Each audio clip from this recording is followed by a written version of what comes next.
Hello, it's me. I've been playing this new game mode, Clash, and I can't swear in the first 15 seconds, so okay, it's been 15 seconds. Clash is dog shit. It's terrible. It's really bad. And I want to talk about why it's really bad, because I have a habit of just saying, hey, it's really bad, and then not explaining why it's really bad, so I'm going to explain why it's really bad. Basically, I've been playing Clash, and we were scrimming it, and I thought, it'd be a goofy, funny idea if we let them win the first point. Like, we don't fight on it. We don't even go there. We go to the point that they would have to go to next. So that's what we do. We play on that point, and we're holding that, and they cap the first point without seeing us, and then we're holding up close to that door. This was on Throne of Anubis. We're holding close to that door, and we're fighting there, and then they start winning, so we start backing up into a more defensive spot, and then we start winning, and then we eventually win that fight, and that gives us time to press W all the way into the center spot and take up a really, really close hold defensive spot there. So we're basically holding their entrance to that as well.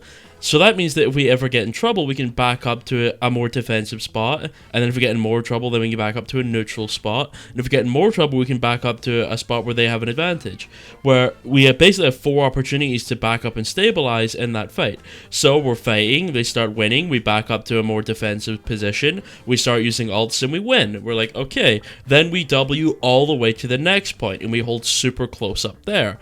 And that's where we're holding. And that means that if they want to come in and fight us, we get to back up and stabilize multiple times, because we're so far pushed up that we have that opportunity to go backwards. And we just kept doing that all the time in every one of our games. Now, that's not to say that that's absolutely the most meta-defining strategy, or that that's how you play the game mode, but I just think it's a little dumb that we won consistently by losing, which is just bizarre. But the game's the game. I suppose maybe that's what they wanted, but either way, I think the main issue with Clash is the scoring system is the most atrociously dogshit scoring system I've ever seen in an Overwatch game mode. I don't really understand any of the intent behind the way the scoring system works. I don't know why capping enemy territory is just as valuable as capping your own territory. It doesn't make any sense at all. Because the problem with the maps are that as you get closer to one person's spawn, let's say Team 1's spawn, say Team 2 wins the first point and then they win the second, or they're fighting on the second point. The enemy team have a defensive advantage where the defender's side has more cover and has more angles and such, and has more ability to survive, and they can weave in and out of cover easier than the attackers do, because it's obviously a defender-sided point. So the defenders get an advantage. But if the defenders win that point with their defending advantage, they gain 1 point. However, if the attackers overcome that defending advantage and manage to win the point with the defensive advantage, they also gain 1 point. So you gain the same amount of points even though that one side has a bigger advantage, which means that intentionally losing and pulling your team into an extremely easy to hold area with a huge defensive advantage, you're actually able to win the game consistently, because anytime you win on your defensive advantage, you're able to push so far up due to the longer spawn times that you can just gain a massive defensive advantage on every point because you can push up so far.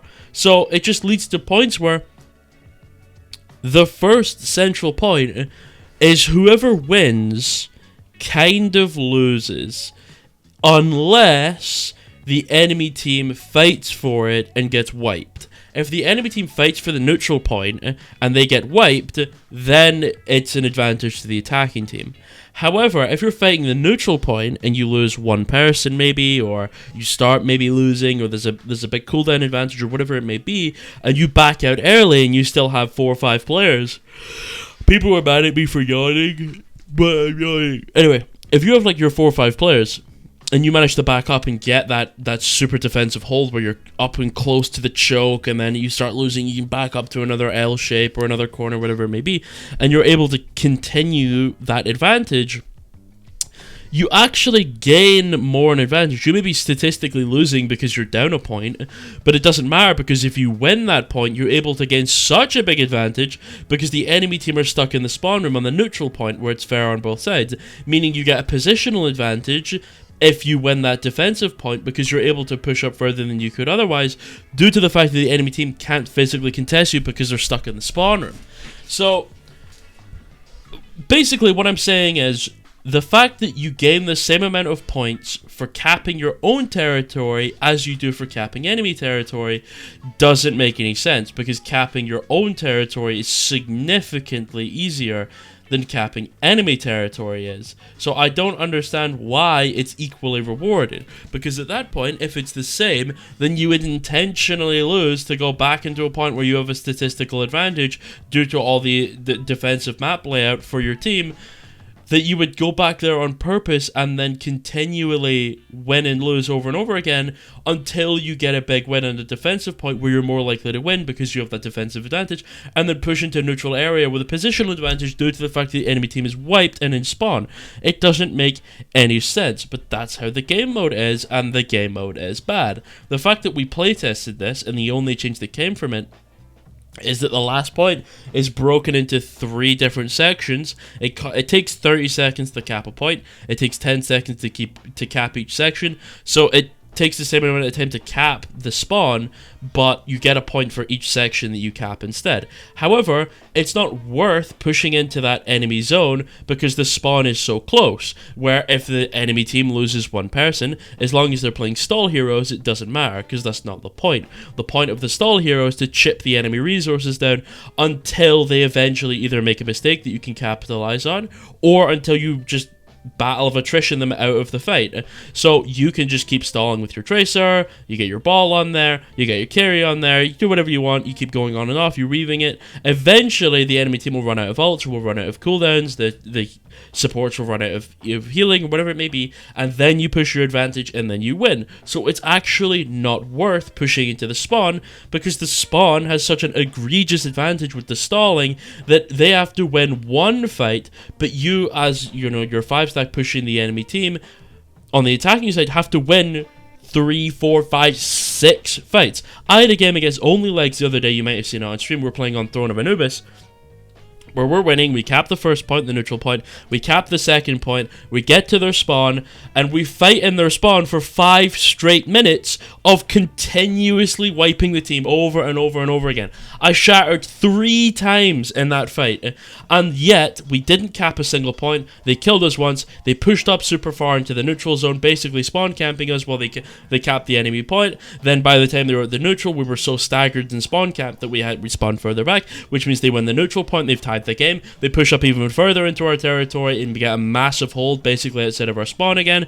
We lose that point, and then we're in our spawn, then we cap another point back, and it's a neutral point, and because we cap that other point and they come back with stalling heroes, they just jiggle in and out of the neutral point until they eventually chip us down and win. Now, could we have won on that neutral point? Absolutely. I'm not saying that that was the fault of the map. We played badly on the neutral point, we should have had an advantage and we lost. I think that's absolutely fine for the reasoning that we lost. I'm not bothered about that. But the issue is that the fact that we won multiple fights but lost the game overall because we lost one fight is a little bit ridiculous, and I'm a little bit disappointed with the game mode. Mostly because it sucks. The game mode is ass. It's really ass. But anyway, that was me ranting about Clash. Mwah. Goodbye. Mwah. Mwah. Have a good day. Goodbye. Mwah. Mwah. Goodbye. Mwah.